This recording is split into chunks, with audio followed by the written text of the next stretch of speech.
Hello, my fellow Americans, and the people who brought me to the dance, Delawareans. I see my buddy, Senator Tom Carper down there, and I think Senator Coons is there, and I think the governor's around. Is that Ruth Ann? And that former Governor Ruth Ann Minner. Most importantly, my sisters-in-law and my sister Valerie. Anyway. Folks, the people of this nation have spoken. They've delivered us a clear victory, a convincing victory, a victory for we the people. We've won with the most votes ever cast for a presidential ticket in the history of the nation. 74 million.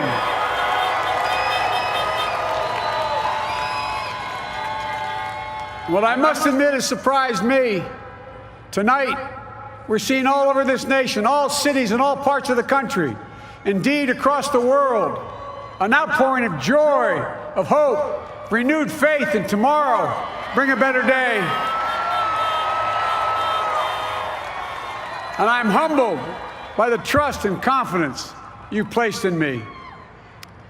I pledge to be a president who seeks not to divide, but unify, who doesn't see red states and blue states, only sees the United States. And work with all my heart, with the confidence of the whole people, to win the confidence of all of you. And for that is what America, I believe, is about. It's about people. And that's what our administration will be all about.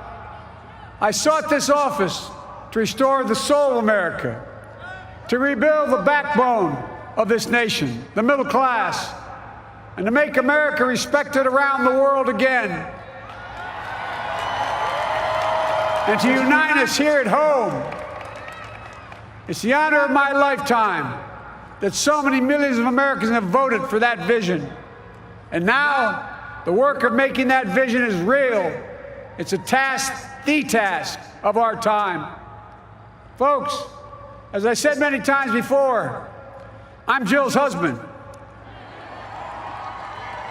And I would not be here without her love and tireless support of Jill and my son Hunter and Ashley, my daughter, and all our grandchildren and their spouses and all our family.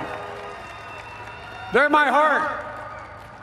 Jill's a mom, a military mom, an educator, and she has dedicated her life to education. But teaching isn't just what she does, it's who she is. For American educators, this is a great day for y'all. You're going to have one of your own in the White House. And Jill's going to make a great First Lady. I'm so proud of her.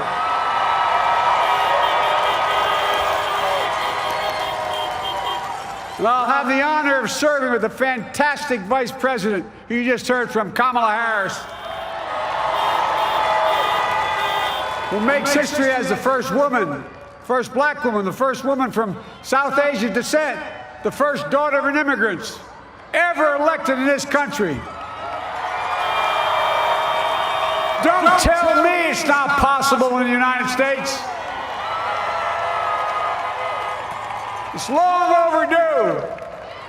And we're reminded tonight of those who fought so hard for so many years to make this happen. But once again, America's bent the arc of the moral universe more toward justice. Kamala, Doug, like it or not, your family, you become an honorary Biden, there's no way out. All those of you who volunteered and worked the polls in the middle of this pandemic, local elected officials, you deserve a special thanks from the entire nation. And to my campaign team and all the volunteers, and all who gave so much of themselves to make this moment possible, I owe you. I owe you. I owe you everything. And to all those who supported us, I'm proud of the campaign we built and ran. I'm proud of the coalition we put together, the broadest and most diverse coalition in history. Democrats, Republicans, independents, progressives, moderates, conservatives, young, old, urban, suburban, rural, gay, straight, transgender, white, Latino, Asian, Native American. I mean it, especially those moments, and especially those moments when this campaign was at its lowest ebb. The African-American community stood up again for me. You've always had my back, and I'll have yours. I said at the outset, I wanted to represent this campaign to represent and look like America. We've done that. Now that's what I want the administration to look like and act like. For all those of you who voted for President Trump, I understand the disappointment tonight. I've lost a couple times myself, but now let's give each other a chance. It's time to put away the harsh rhetoric, lower the temperature, see each other again, listen to each other again. And to make progress, we have to stop treating our opponents as our enemies. They are not our enemies. They are Americans. They're Americans. The Bible tells us, to everything there is a season, a time to build, a time to reap and a time to sow, and a time to heal. This is the time to heal in America.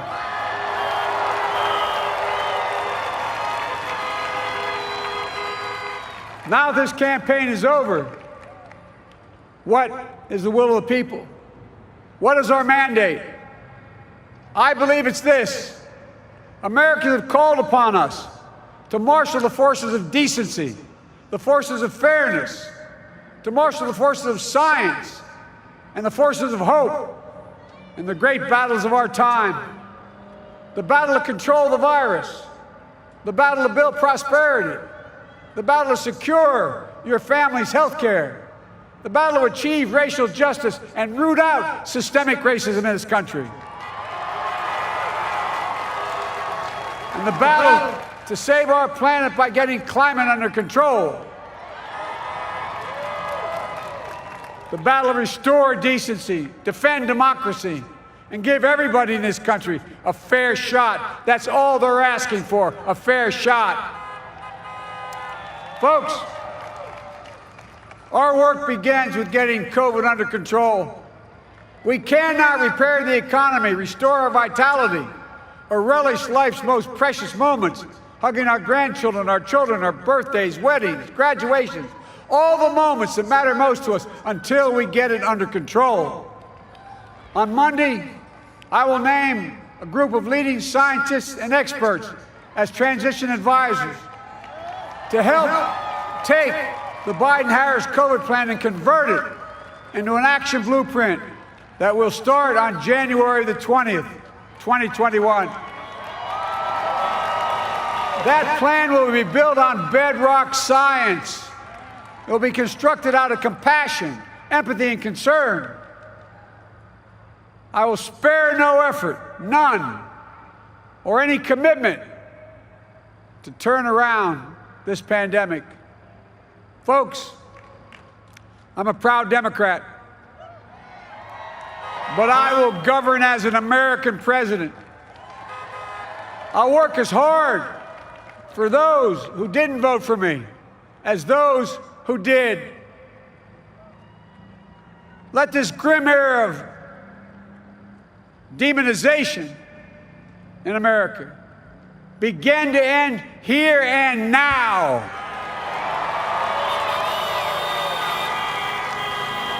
The refusal of Democrats and Republicans to cooperate with one another, it's not some mysterious force beyond our control. It's a decision, a choice we make. And if we can decide not to cooperate, then we can decide to cooperate. And I believe that this is part of the mandate given to us from the American people. They want us to cooperate in their interest. And that's the choice I'll make. And I'll call on Congress, Democrats and Republicans alike, to make that choice with me. The American story is about slow yet steadily widening the opportunities in America. And make no mistake, too many dreams have been deferred for too long. We must make the promise of the country real for everybody, no matter their race, their ethnicity, their faith, their identity, or their disability. Folks, America has always been shaped by inflection points, by moments in time where we've made hard decisions about who we are and what we want to be. Lincoln in 1860, coming to save the Union. FDR in 1932, promising a beleaguered country a new deal. JFK in 1960, pledging a new frontier. And 12 years ago, when Barack Obama made history, he told us, yes, we can. Well, folks, we stand at an inflection point. We have an opportunity to defeat despair, to build a nation of prosperity and purpose. We can do it. I know we can. I've long talked about the battle for the soul of America. We must restore the soul of America. Our nation is shaped by the constant battle between our better angels and our darkest impulses. And what presidents say in this battle matters. It's time for our better angels to prevail. Tonight, the whole world is watching America. And I believe at our best, America is a beacon for the globe. We will lead not only by the example of our power, but by the power of our example. I've always believed, many of you heard me say it, I've always believed we can define America in one word: possibilities. That in America, everyone should be given an opportunity to go as far as their dreams and God-given ability will take them. You see, I believe in the possibilities of this country. We're always looking ahead to an America that's freer and more just, ahead to an America that creates jobs with dignity and respect, ahead of America that cures diseases like cancer and Alzheimer's, ahead to an America that never leaves anyone behind, ahead of America that never gives up, never gives in.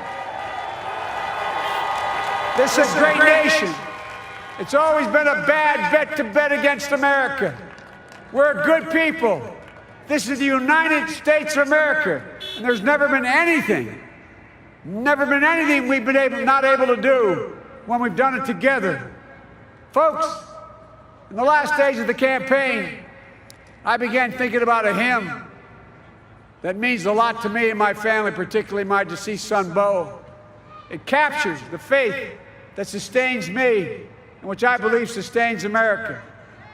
And I hope it can provide some comfort and solace to 230,000 Americans who've lost a loved one to this terrible virus this year. My heart goes out to each and every one of you. Hopefully this hymn gives you solace as well.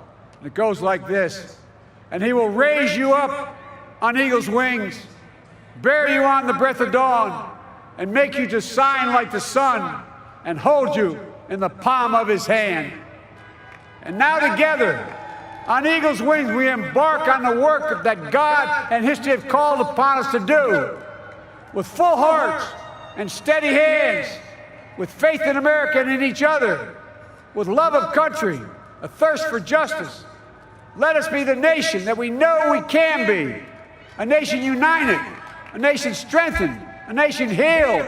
The United States of America, ladies and gentlemen, there's never been anything we've tried we've not been able to do. So remember, as our grandpapa used to say when I walked out of his home when I was a kid up in Scranton, he said, "Joey, keep the faith."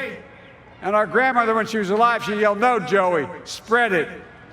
Spread the faith. God love you all. May God bless America, and may God protect our troops." Thank you, thank you, thank you.